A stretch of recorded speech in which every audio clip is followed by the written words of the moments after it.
What's going on, y'all? Chuck Nunface here. Gonna do something a little bit different that I haven't done on the channel before. We're gonna do a state of the collection focusing on Emerson knives. And the reason I'm gonna do it on Emerson is I've amassed quite a few over the last several months, and I'm not gonna be keeping them all, so I figured I'd do a video here before I thin the herd out, and just kind of go over some of them, talk about them a little bit, some of the things I like about each individual knife and what I like about the brand in general. So I'll just kind of start it in no particular order. That's the this is my most recent acquisition. This is the A100. This is a very popular knife.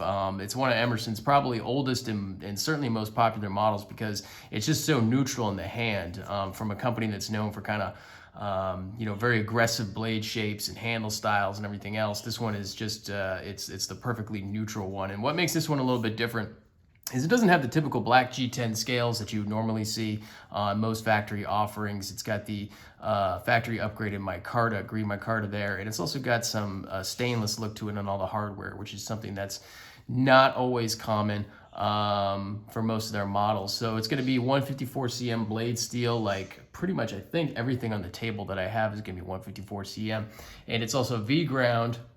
And just to kind of go over that real quick if you're unfamiliar. So it is ground. The primary bevels are ground on both sides, but only one edge is sharpened. So it's somewhat of a chisel. So it's not sharpened on this end. There's no secondary bevel. It's only a secondary bevel on the show side right there. A lot of debate on that, is that's the right way to do it or not, but that's just kind of how they do it over at Emerson. So I'm not going to change their mind if I were to request them to do it a different way. In any case, so this is a pretty cool offering right here. I've been looking at an A100. I really like to get a Super A100, but those haven't been offered lately, and I haven't really been looking very hard on the secondary for them. So I like this, just the different type of scale on there right there. That was definitely something that kind of drew me towards that one right there. Let's see, going on to another one right here. This is the CQC-10, the Snake CQC-10. So this is that. There's a couple different offerings of that blade shape. One was more of a spear point. This one, of course, is that buoy with a recurve. This one was acquired secondhand. I think I got this one on Blade Forums, and it's similar in size to the A100. It's not super big or anything like that, but I really love that blade profile with that recurve in there. And the previous owner did a great job sharpening. Got a nice mirror on that and everything else. So this is one of those that isn't extremely common. Kind of only see this in limited quantities out there, but it also has that stainless screws and pocket clip and hardware and everything else. So definitely think that one's pretty cool too. Let's see, what else have we got here? This is another new offering from Emerson. This is the EX100. So it's going to be similar to the A100 in overall dimensions with about that 3.6 inch blade length. This one obviously has that nice aggressive buoy right there, and gray G10, but it is also 154 cm. So this one was really cool. It sold out really fast on the website. It was one of those where, I'm a buoy fan. I like buoy knives. I saw that, and I would love to see a super version of this where it's beefed up a little bit, but I really can't be one to complain at all. This is a very cool knife. This is gonna fit the bill for a lot of people who are looking for an Emerson. So if they do another release of these, which I'm sure they will based on the popularity of this one, I'm sure that they will definitely end up selling out a lot of them. Like I said, I would love to see a super version of this as well, where everything's kind of beefed up. Now, real quick too, you'll notice when you get into the anytime they do different G10, it tends to be a little bit thicker. All right, and they do a different texturing. So I don't know if they have, when they do different color G10s, if they do them from a different third-party manufacturer or something like that, or they get them from a different distributor, but the texture tends to be different and the thickness tends to be different as well. So that's just kind of something to note right there. But yeah, this knife right here, very cool. Like I say, it's one of those that I guess Ernie wanted to do for a real long time, but he never did. And he ended up just finally making it. I don't know if you guys can hear that, but I got a couple of parakeets, the family parakeets, and they're just going crazy right now. So sorry about that if that's distracting. Let me see. So this one right here, this is the Roadhouse. This one is the one I'm currently carrying for the 1 month, 1 knife August challenge on Instagram. I've been carrying it for, today is the 12th, so we're 12 days into the challenge. It's going great, really like this knife. If you follow me on Instagram, at Chuck_Nunface, you'll be seeing me posting this knife quite a bit. But yeah, I've been enjoying this one as well. This has been a nice knife. It's a little bit bigger than, say, you know, the A100 or the EX100, but you know, it's a lot of knife, and I really enjoy carrying it. So no complaints right there. Let's see another one. If we're kind of going, we'll do this one right here, because this one's kind of similar to the Roadhouse, and this is the Tiger. Now the Tiger, I wouldn't say it's exactly similar, but the reason I say that is because the blades are both kind of dropped down a little bit. They're low slung blades. So for instance, you've got, you know, the A100 or the EX100 rather, where the blade spine is really in line with the handle. This one, the blade spine really kind of drops down. And so it gives you more of a low basis for cutting and everything else. And they're kind of similar in that regard. This one is actually currently being produced again by Emerson. I've got the Emerson factory brass 45 long, or I think it's 45 Colt thumb disc on there, thumb stud, thumb disc, whatever you want to call it. And yeah, this knife right here, it definitely benefits from having something other than the stock disc.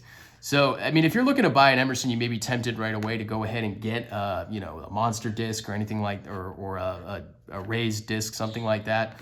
My advice would be, you know, go ahead and get one if you want to, but maybe just wait and see how the knife performs without it, because some knives benefit from it. I guess they could all benefit from it, but some knives benefit from it more than others. So, this knife right here, based on the way, this one's got a lot of lock stick right now. I just did some work on it, and I think I got some lube on the, I got some oil on the lock face, but, or the lock face. But either way, so since the blade is so low, it's that low slung blade, and it also has this finger weld right here that's pretty high up on the handle. It makes it hard to access the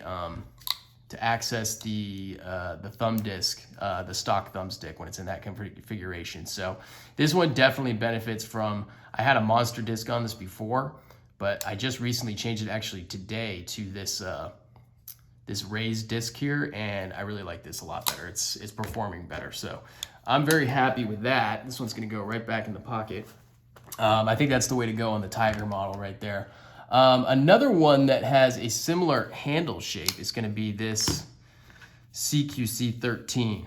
All right, so these have that almost identical type of handle. In fact, they may be identical with the exception of, you know, where the screw placement is.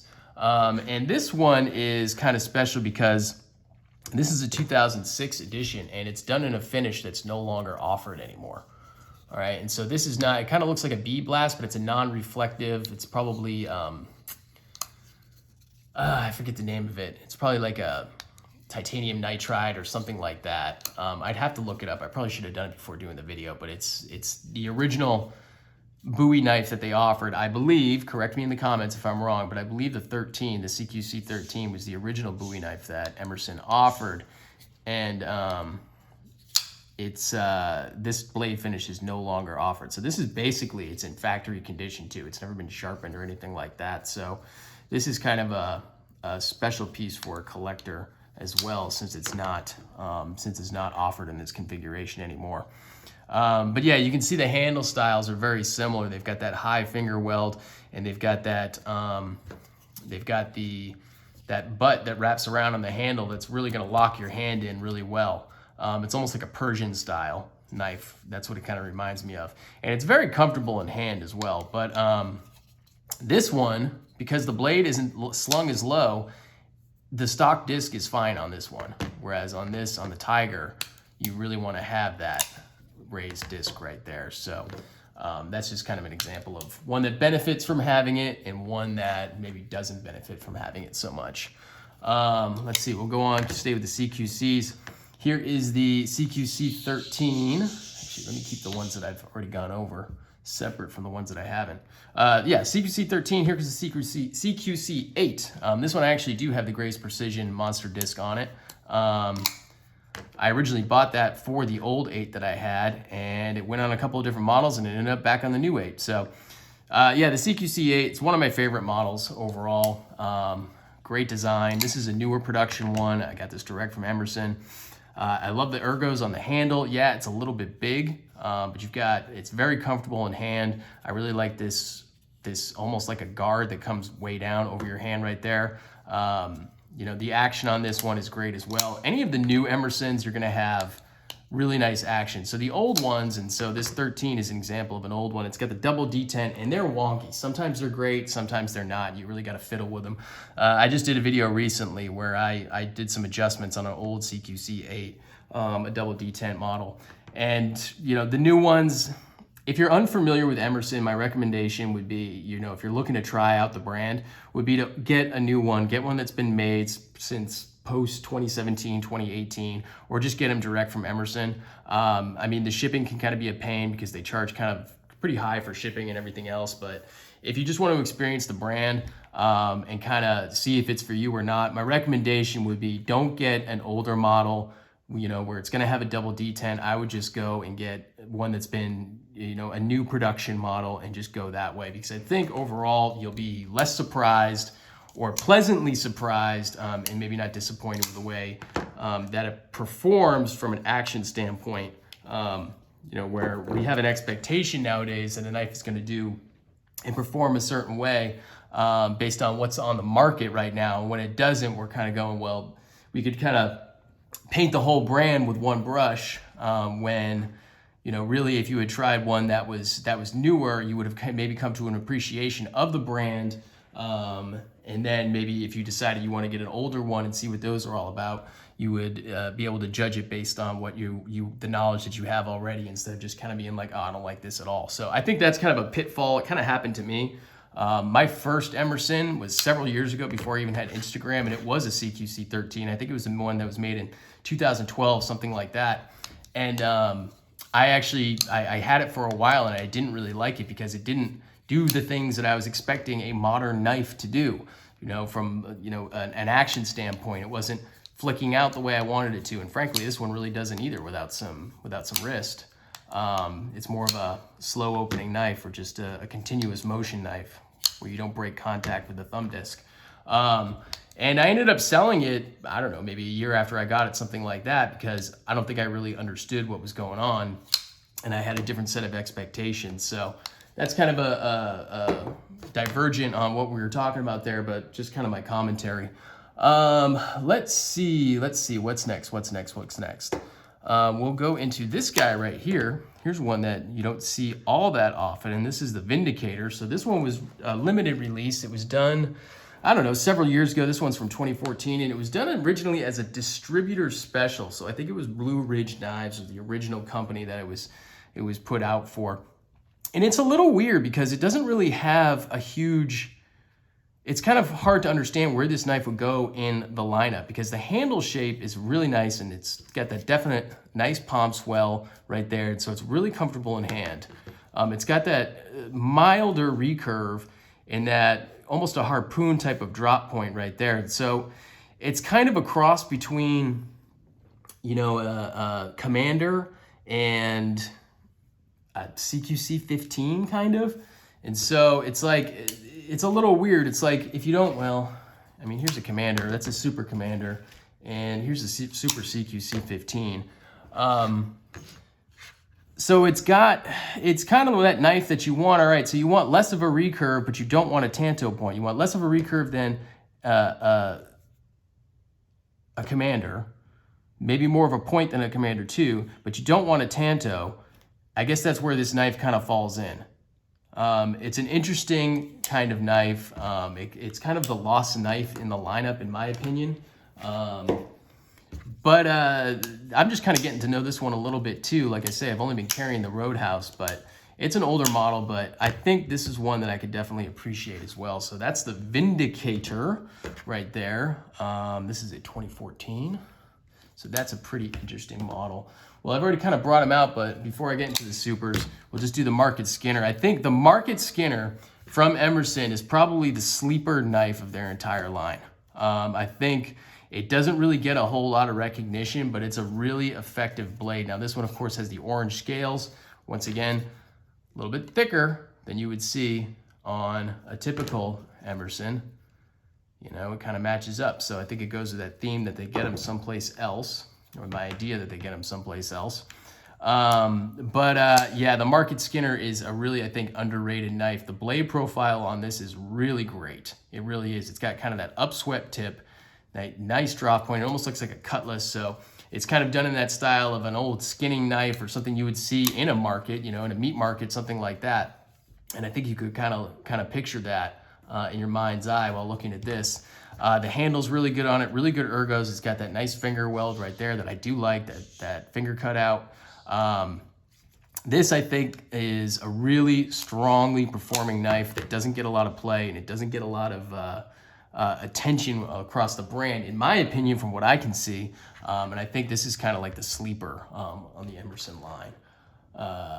But like I say, that's just my opinion right there. We will get into the supers now.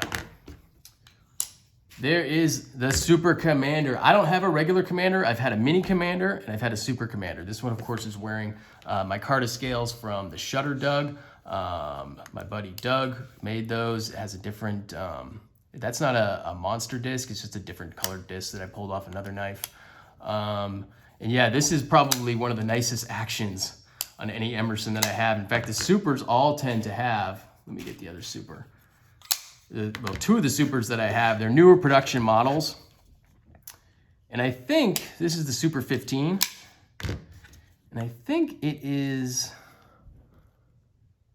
this one's a double detent, and I don't think the Super is a double detent. I think the Super is a single detent, but I could be wrong, and it's really hard to tell in there. But yeah, the Super and the Super 15 and the Super Commander, they're big knives. They're awesome. I mean, the blade right there, it's a 4-inch blade. So we're looking at 1, 2, 3, 4 full inches of blade right there. They're tall blades, basically from belly to the spine. We're looking at 1.5 inches. And it's probably at least 1 inch tall overall. Ooh, we get some thunder. Cool. And so, yeah, just I really enjoy these. They're fun to carry. They're not too much of pocket hogs. I mean, if you're used to carrying a bug out or a pair of 2 or something like that, then yeah, this is going to be huge in your pocket. But I think they're really fun. I think they're really effective. I mean, I like these knives a lot. They feel great in the hand. I mean, of course, that's that micarta, so it's going to be a little bit different. But, I mean, it's big. You've got a lot of extra handle on this 15. But, I mean, I don't think it's too big. I really like it right there. I like the ergos on these a lot. And this one, funnily enough, it has 0 of the Emerson lock stick. It's probably the smoothest operating Emerson that I have. This one, even the Super Commander even has just a tad of that little pop. Nothing really major, but this one has just nothing. It just slides right over. Actually, I think it's pretty similar to the EX100. Nothing on that one either. You know, the whole Emerson lock stick thing, once you get past it, you get to the break-in, get through the break-in period, it's really not an issue. I mean, they may still have a little bit of a pop, something like that, but once you get past the break-in period, it's really not much of an issue. And I did a video on my last video on, you know, tweaking your Emerson and adjusting it. I did a lock stick fix on that one towards the end of that video too. So this actually is the Super 7, and this one's got another one of those 45 thumb discs on there, and it's also wearing some really cool, really unique hand-oiled scales, once again from the Shutter Doug. And he actually gave me these scales as a gift with another knife that I ended up getting from him. And yeah, so these scales are really great on this. I immediately put them on this knife, and it totally changed the feel of it. And yeah, these Supers are really, they're definitely bigger than their counterparts. The 7, as far as the blade length goes, probably has the shortest blade length of all of the, or well, at least the 3 Supers that I have. But yeah, they're really cool knives, the big knives. Maybe they're not for everybody. I get it if you're used to carrying something smaller, but I do like big folding knives. I always have. And I guess that will take me to the last one in the group, the CAC, the kick-ass, what is it? Kick-ass combat knife. CAC, C-A-C-K, kick-ass combat knife. Between you, me, and the fence post, it's a pretty stupid name, but, you know, it is what it is. It's definitely trying to appeal to that, you know, operator, high speed, low drag mentality. And it's just a beast. I mean, you look at the thing, how big it is. You know, that's the Super Commander right there. Let's see, I get a little higher on the board here. Let me see something else that's pretty common. This knife is not small. That's the CQC-8, you know. It's just huge. It's huge. I mean, the overall blade length, I guess, is still, it's only 3 3/4 inches. But I mean, the cutting edge is going to be 4 inches, because if you're going to count the blade length starting from up here, your cutting edge is still down here though. So you're going to have a 4-inch cutting edge on that recurve, and it's compound ground as well. So it's like that. And then there's a different grind going up to the tip. So basically half the knife is that recurve right there, and then it's a compound, it's a defined transition right there, and then it goes up into this right here. And this is another knife that just is not very common. I would consider this more of a collector knife.